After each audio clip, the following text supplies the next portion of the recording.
বিয়ের পর হঠাৎ একদিন মেয়ে তার বাবাকে একটা চিঠি লিখলো। চিঠিতে লেখা ছিল, বাবা, ফুলশয্যার রাতে আমি বুঝতে পারি আমার স্বামী আমাকে ঠিক কতটা ভালোবাসে। কত রকমের কথা দিল, কথা নিল, সুখে দুঃখের সাথী হয়ে থাকবে তোমাদের জামাই।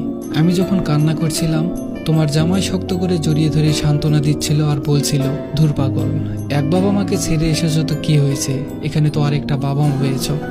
আমি আছি, তোমার দেবর আছে, ননদ আছে, তুমি কান্না করার সময় পাবে না, দেখে নিও। আমি জানি বাবা, তুমি হয়তো খুব খুশি হচ্ছ আমার চিঠিটা পেয়ে, হয়তো ভাবছো যে সুখের আশায় মেয়েকে বিয়ে দিয়েছ, সেই সুখেই হয়তো আছি আমি। তবে আমি তোমাকে চিঠি লিখছি অন্য একটা কারণে।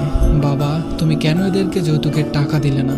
এই 7টা পশুর জঙ্গলে আমাকে কেন রেখে গেলে? বিয়ের পর দিন সকাল হতে না হতেই শাশুড়ি মা তোমাদের দুইজনকে গালিগালাজ করতে থাকে বিশ্রী ভাষায়। আমি তোমার জামাইকে জিজ্ঞেস করলে বলে, মার সাথে কি আমি ঝগড়া করব? ও হ্যাঁ, পরের দিন প্রথমবারের মতো শাশুড়ি আমার মুখে চড় মারল। বাবা, তুমি কি কখনো আমার গায়ে হাত দিয়েছো? মা কখনো দিয়েছে? আমি কান্না করে তোমার জামাইকে সব বললাম। সে সন্ধ্যা নাগাদ ফিরল ঘরে। সে আমাকে অনেক খারাপ ভাষায় গালি দিল আর বলল, এখন তুই কি আমাকে আমার মাকে মারতে বলছিস? যৌতুকের টাকা দিয়ে দিলে তুই সব